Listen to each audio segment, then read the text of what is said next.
Un lionceau de mer rampait sur la plage à la recherche de sa maman partie à la chasse. Le lionceau a été repéré par un chacal. Pour l'agile prédateur, ce petit lion de mer est comme une saucisse géante. Le petit maladroit ne peut lutter contre le chacal qui s'en prend furieusement au bébé. Il possède une fourrure assez dense qui le protège des premières morsures, mais la défense ne dure pas longtemps. Heureusement, la mère est arrivée sur le rivage au dernier moment et s'est précipitée à la défense de son petit. Le chacal a dû battre en retraite et le bébé a retrouvé sa mère. Nous montrerons d'autres cas dramatiques et touchants d'amour maternel dans le monde naturel.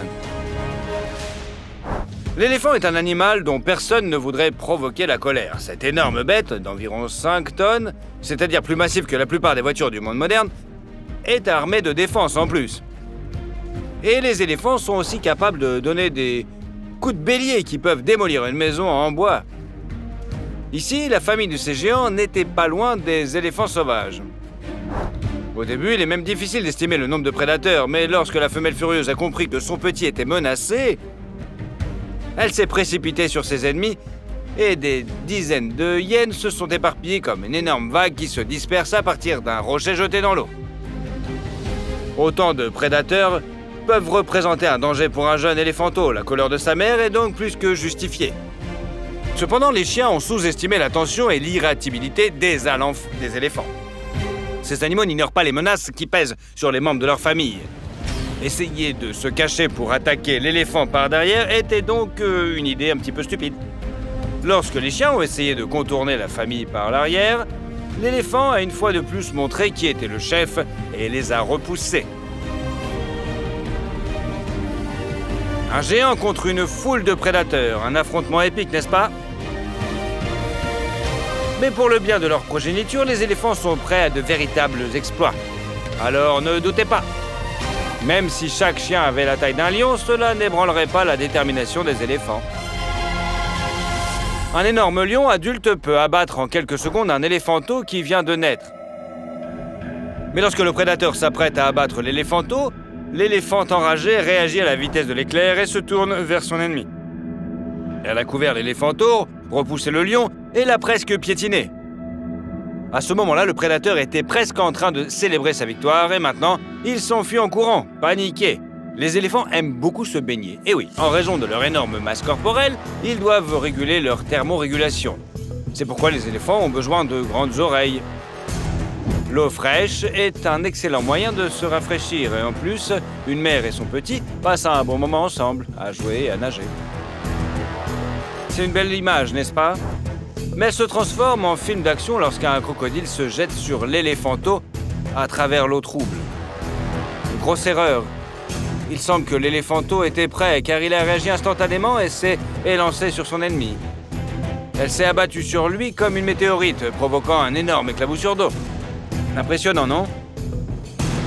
La femelle a couvert le bébé avec elle-même et a commencé à piétiner le crocodile effronté. Les éléphants sont des animaux très intelligents et ce comportement n'est pas tant instinctif que délibéré. La femelle a réussi à sauver son bébé qui n'a même pas été touché par les dents du prédateur. Mais elle est toujours furieuse. Quelqu'un a osé s'en prendre à son petit pendant la récréation familiale. Comme une telle chose peut-elle rester sans réaction? La réponse de l'éléphant est quelque chose que le crocodile n'oubliera sûrement jamais. L'énorme bête a tout simplement écrasé le reptile au fond de l'eau en essayant de lui briser tous les os. L'éléphant agit sans pitié, mais son objectif est clair. Elle veut que son bébé soit en sécurité, non seulement maintenant, mais aussi à l'avenir, lorsqu'il viendra nager sans elle dans ce plan d'eau. Le crocodile a survécu, il a réussi à se faufiler, à échapper à sa mère furieuse. Il serait sage de sa part de ne plus jamais retourner dans ce plan d'eau. La femelle girafe vient de mettre bas et son petit est encore complètement démuni.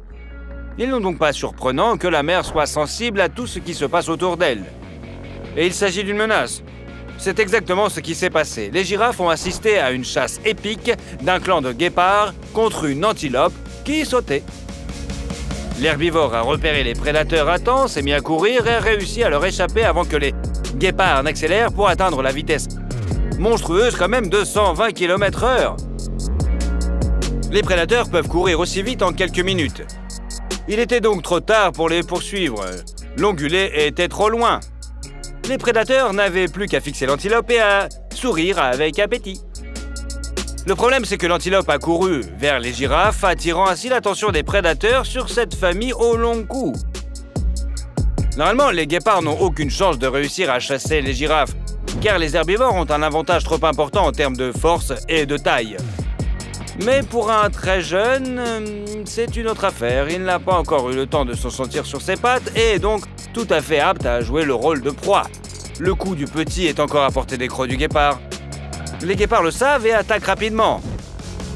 La femelle se rend compte qu'un seul prédateur ne peut être négligé, et ce d'autant plus si les guépards se ressemblent en un grand clan de chasseurs.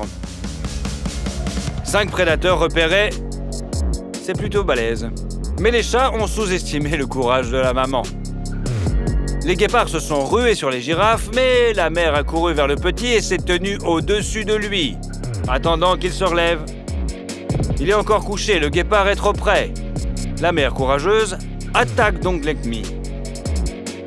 Elle s'élance sur le guépard et menace de lui écraser le crâne avec ses sabots puissants. Le chat esquive et les renforts arrivent, le reste de son clan. Mais le petit, découragé par ce début de vie, saute rapidement sur ses pattes. Cela complique déjà la chasse. Les guépards tentent d'encercler la famille, mais la femelle furieuse repart à l'attaque et disperse les adversaires. Il est maintenant trop difficile de tuer son petit, car il n'est pas facile d'atteindre sa gorge. Les guépards ont dû battre en retraite. La bravoure de la mère a sauvé la petite girafe à la dernière seconde. Allez, mettez-nous un like! Quel adorable petit ourson! Quelqu'un voudrait-il leur faire du mal, surtout avec une maman courageuse juste à leur côté? Il s'avère que oui. Ce n'est pas pour rien que la femelle a l'air si inquiète. Elle est à l'affût de la principale menace qui pèse sur les petits. Les mâles en colère et affamés. Le père des oursons ne représente pas une menace pour eux, mais il arrive souvent qu'il ne les protège pas et qu'il les laisse aux soins de la mère seule. Le problème est que les ours mâles protègent farouchement leur territoire de chasse contre les concurrents, réels ou potentiels. Ainsi, les énormes grizzlies et ours bruns d'Eurasie s'attaquent souvent aux oursons des autres et les chassent même comme du gibier. La seule barrière qui se dresse sur le chemin de ces prédateurs d'une demi-tonne est la maman. La femelle défend toujours désespérément sa progéniture, même si elle est inférieure au mâle agressif et sanguinaire de près d'un quart de sa masse. C'est une différence énorme. Imaginez le résultat d'un combat entre un pitbull et un épagneul. Les ours doivent donc souvent faire preuve de discrétion. L'ours noir est inférieur au grizzly en termes de masse, mais il se comporte souvent de manière encore plus agressive. La femelle comprend ce qui attend ses oursons et décide de faire une manœuvre inattendue. Elle les éloigne de la chasse dans un fourré dense et les dirige ensuite vers le sommet d'un grand conifère. Les ours sont d'excellents grimpeurs, mais le mâle, lourd et puissant, ne peut pas grimper aussi haut. De plus, l'arbre est suffisamment épais pour que les oursons puissent s'y cacher. Et surtout, leur mère, pendant ce temps, vient à la rencontre du mâle de l'autre côté et le distrait. Elle prend un risque, car l'ours en colère, à la recherche d'une proie, peut l'attaquer. Heureusement, cela ne se produit pas et la ruse de l'ours a fonctionné à 100%. L'ours est reparti sans proie et la femelle et ses oursons ont survécu. Cette famille de grizzlies s'est retrouvée dans une situation difficile. Ils cherchaient de la nourriture lorsqu'ils sont arrivés à la rivière où il y avait beaucoup de poissons. Sauf que le mâle y chassait déjà. Non seulement les ours peuvent attaquer les oursons sans raison, mais en plus ils étaient en train de s'introduire en plein milieu d'une pêche. Il n'y avait pas d'arbres ni de buissons pour se cacher. La mère et ses petits devaient donc courir le plus vite possible et le plus loin possible avant que le mâle ne les rattrape. L'ours a couru longtemps et s'est tellement emporté qu'elle a accidentellement rencontré une autre famille, une autre femelle, avec d'autres oursons. Elle a remarqué les invités et les a perçus comme une menace. Il s'en est fallu de peu qu'elles ne se battent. Heureusement, les deux mamans avaient des petits. Elles sont donc comprises et se sont séparées pacifiquement. Mais si vous pensez que les ours ne se battent jamais avec des mâles agressifs pour le bien de leurs petits, vous vous trompez bien sûr. Regardez la détermination avec laquelle elles se précipitent dans la bataille. Comme vous pouvez le voir, l'instinct maternel donne aux ours une force si extraordinaire que les mâles agressifs sont choqués par cette riposte féroce. C'est là que le combat s'est engagé. Le mâle est manifestement choqué par cette pression. La femelle, plus petite, passe à l'attaque et s'en prend à l'animal plus massif et plus fort. Il rejette la femelle et ne veut manifestement pas que le combat se termine de manière fatale. Il veut probablement s'accoupler avec cette femelle, mais serait heureux de se débarrasser de sa progéniture issue d'un autre ours. Cependant, la femelle ne se soucie pas des plans de ce mâle. Elle se jette sur lui et tente de lui enfoncer ses crocs dans la gorge et la gueule. L'échange de coups oblige les prédateurs à se séparer. La grande force du mâle et la rage de la femelle semblent s'équilibrer, faisant d'eux des rivaux égaux.